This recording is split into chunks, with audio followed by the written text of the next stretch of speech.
Zum Glück ist Freitag. Der ganz normale Wahnsinn von der Woche mit dem Fabian Unterreger und seiner Freitagsrunde. Auch diese Woche viele Schlagzeilen, die wir gerne noch mal mit unserer Freitagsrunde diskutieren. Zuerst aber einmal herzliche Gratulation Roger Federer. Sie sind ja zum 5. Mal zum Weltsportler vom Jahr gekürt worden. Ja, ich meine, jetzt bin ich nicht nur der grösste Tennisspieler von allen Zeiten, oder? Sondern auch noch der grösste Sportler, oder? Aber warum habe ich noch keinen Tennis-Nobelpreis oder einen Oscar? Weil keiner spielt die Rolle vom Tennis besser als ich. Aber hey, egal, oder? Ich meine, jetzt bin ich genauso viel mal Weltsportler geworden, wie ich Kind habe.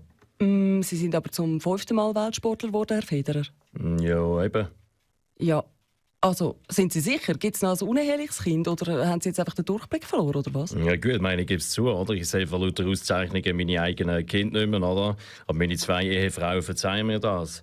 Gut, ich habe auch schon ganz viele Preise gewonnen. Ganz viele Preise gewonnen. Die goldene Zigarre gewonnen. Die goldene Zigarre, der Bronze gewonnen. Der Bronze gewonnen. Der Bronze ist der Preis für die Hut mit dem schönsten Solariumbrunnen. Alles gewonnen. Dann noch ein Preis für die schönste Schnauze gewonnen. Für die schönste Schnauze. Ja. Hausi Leute haben natürlich alles absolut verdient. Ausser ihren Promi-Status, den haben sie gratis bekommen. Sie kennt man ja nur noch dank uns, weil der Fabian Unterreger sie ständig parodiert. Aber Themenwechsel. Vom Roger Federer ist es nicht weit zum Papst. Und der kommt in die Schweiz, auf Genf, im Juni. Mit meinen wir in meinem Fall auch noch der Tennispapst, oder? Bitte, Herr Federer. Also eben, der kommt in die Schweiz. Ja, er kommt in die Schweiz. Ein Heiliger, ein Vorbild, ein Idol. Aha, Roger Köppel, Sie freut sich also auch auf den Besuch vom Papst in der Schweiz? Natürlich nicht. Ich rede vom Steve Bannon. Um was geht's? Ich bin schon ganz aufgeregt. Er kommt, und zwar zu mir.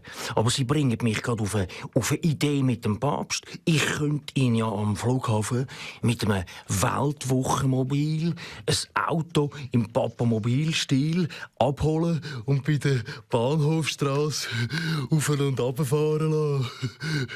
Köppel-Leppi, dein Papst bin doch immer noch ich, gell, Roger?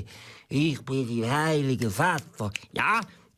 Ja, danke für die super Überleitung, Herr Blacher. Ja, grüner Nationalrat Bastien Giraud. Ja, da kommen wir zum wesentlichen Problem von dem ganzen Besuch. Das Papamobil fährt heute immer noch mit einem Dieselmotor. Und wir von den Grünen sind dafür, dass der Papst ein Papa-Elektrovelo muss fahren. Von mir aus auch mit einem Glaskasten rundherum. Hauptsache, es kommt kein Dreck hinten raus.